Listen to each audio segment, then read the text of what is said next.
saya nggak mau eye contact. Oh, karena kalau eye contact Ketahuan bisa lihat, oh, kalau ketahuan bisa lihat? bisa ngikut atau minta tolong sesuatu. Oh gitu.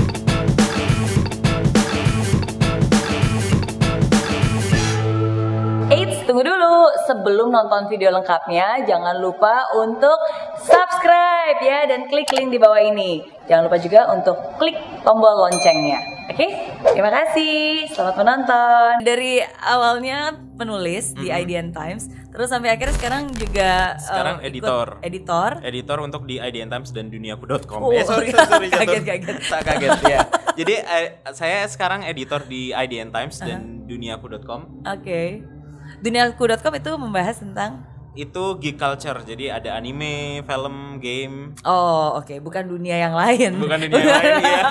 Sama host PMAM. Oke. Jadi memang sekarang dipercayakan untuk pegang dua media itu karena memang ketika pertama kali dapat kerja itu Miss, itu kan rasanya senang banget Miss. Yeah. Jadi bener-bener nggak mau untuk sedikit pun lengah. Jadi saya kerja keras, saya buktikan semua target saya capai, bahkan melebihi target. Jadi bisa dalam setahun diangkat editor itu. Pertama kali ya, dalam 1,5 tahun. Wow. Editor IDN Times sekarang pegang dua media dan dipercaya untuk nge-host gitu. Oke. Nah, saya ya udah gitu, karena udah dapat kerja, bersyukur, udah gempur aja gitu. betul. Dan maksudnya ya ketika kita memberikan lebih dalam arti ya bekerja bukan hitung-hitungan ya, karena banyak orang kan suka bekerja, ngapain kerja ini kan bukan kerjaan gue gitu, kerja seadanya aja. Ya justru di situlah kesalahan ya. Justru ketika kita bekerja all out, full heart, 100%, ya akan ada banyak kesempatan. Of course kesempatan itu berarti lebih banyak tanggung jawabnya dan lebih banyak pekerjaannya juga. Tapi kan dengan itu jadi memperbesar kapasitas kita juga kan. Iya betul. Ya, nah sekarang dari PMAM, ya. itu apa, berbau-bau horor dan kenapa Mas Bayu apa ya menekuni ya? Kenapa take part gitu? Yeah. PMAM sendiri itu sekarang udah mau 2 tahun. November ini 2 tahun. Itu program horor komedi punyanya IDN Times yang sebenarnya komplit. Jadi di dalamnya itu ada penyampaian sejarah tentang tempat yang dikunjungi, baik itu secara riset online maupun wawancara orang sekitar. Tapi kita juga mendapatkan info-info itu dengan experience langsung ke tempatnya. Jadi apa yang bisa kita temuin di tempatnya, apa yang terjadi di tempatnya. Cuman supaya nggak serem-serem amat, nggak tegang, emosinya gimana, ada bumbu komedinya gitu. Ada host satunya itu yang lawakan itu. Iya, nyentrik ya. Penampilannya bikin ketawa. Apa namanya Dul? Namanya Dul. Oke. Nah, tapi berarti saya dengar Mas Bayu juga punya indera keenam. Nah, indera keenamnya pertama betulkah, dan indera keenamnya seperti apa yang bisa dilihat, dirasakan atau gimana? Jadi awalnya itu memang acara ini cuman punya Dul gitu. Kan saya hanya editor untuk editorial kan, untuk naskah berita aja gitu. Tapi ketahuan saya bisa lihat yang makhluk-makhluk tidak bisa dilihat gitu, dan ada beberapa hal gitu. Diajak untuk jadi salah satu host. Nah dari situ peran saya ya menceritakan apa yang tidak terlihat oleh kamera gitu. Atau misalnya kisah, ada beberapa kali di luar kontrol saya benar-benar bisa flashback ke belakang apa yang terjadi di situ gitu. Tapi kalau misalnya keseharian ya paling melihat yang begituan gitu, makhluk begituan, atau melihat aura orang gitu. Itu dari sejak kapan memiliki kemampuan itu? Dari kecil sih.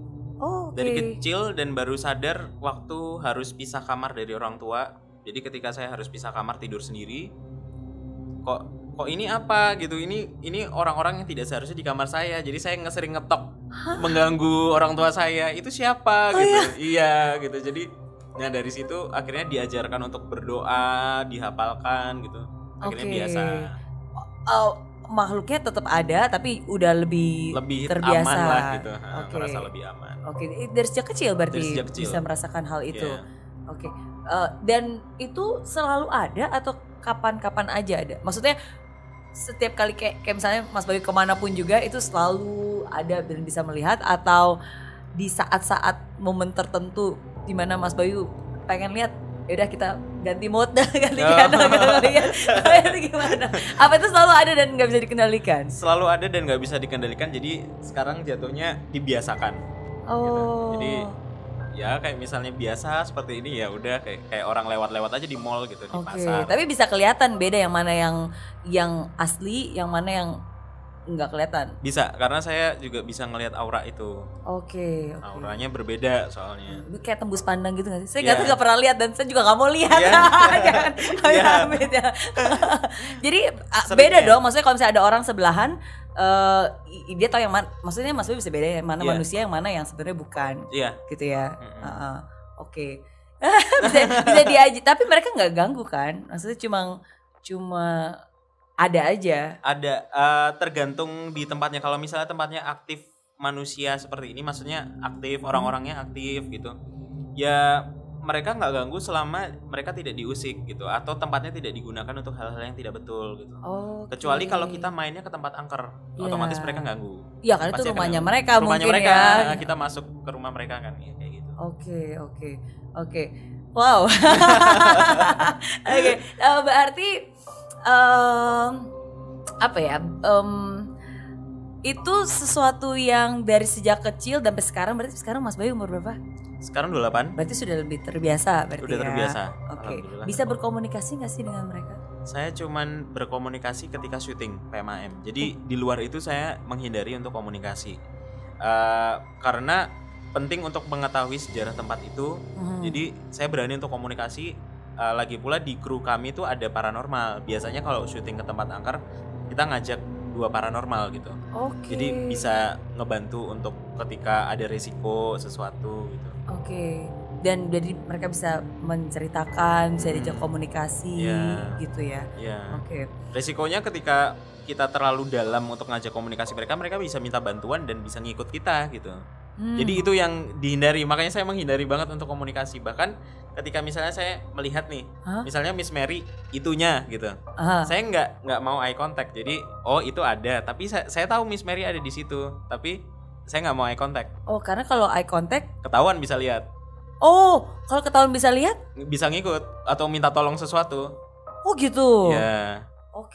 Waktu masih SMA gitu kalau nggak salah, saya belajar untuk ujian. Terus ada yang lewat, saya noleh, eye contact, waduh ngikut dia gitu, kayak datang nyamperin gitu. Terus saya tinggal tidur. Gimana caranya kalau gitu? Dicuekin aja? Cuekin aja, udah. Ntar dia juga pergi sendiri gitu pergi ya? Sendiri. Wow.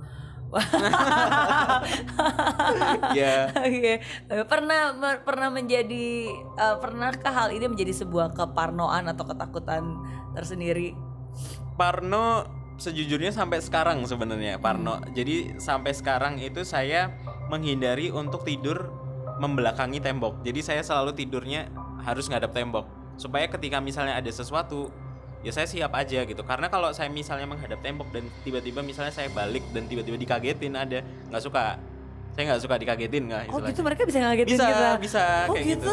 Tapi kalau kita kayak main awas gitu kan, kita benar-benar waspada, awas kalau misalnya membelakangi tembok kan gitu. Sampai sekarang itu. Oke. Ya.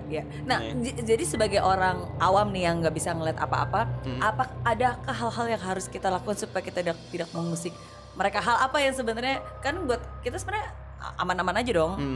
Apa hal-hal yang tidak boleh kita lakukan supaya kita tidak mengganggu mereka? Berbuat ini aja normal apa adanya gitu setiap hari, dan pokoknya hindari niat-niat buruk lah. Niat buruk itu makin menarik mereka gitu. Mereka akan suka dengan niat-niat buruk. Orang yang misalnya niat buruk atau melakukan keburukan suatu tempat itu bakal banyak ditempatin sama begituan untuk mendorong orang itu untuk berbuat lebih buruk lagi gitu.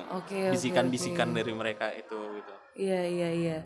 Ya, berarti benar ya, maksudnya kan maksudnya energi yang positif akan menarik hal-hal yang positif juga, dan sebaliknya energi dan pikiran yang buruk, niat buruk aja negatif itu juga akan menarik hal-hal yang negatif. Yang justru malah bisikannya makin besar dan akhirnya malah berhasil dan malah mengattract lebih banyak lagi hal negatif. Itu seperti itu ya. Oke. Wow. Makanya kan tempat angker-angker banyak yang hasil dari kejadian kriminal gitu. atau misalnya pembunuhan atau apa ya karena itu gitu. Oke. Orang-orang berniat buruk gitu.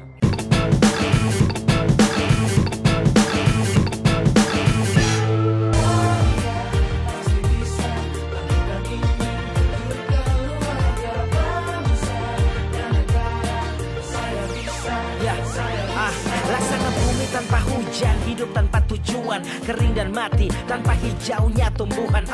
Demikian kalau mimpi tak kunjung terjadi.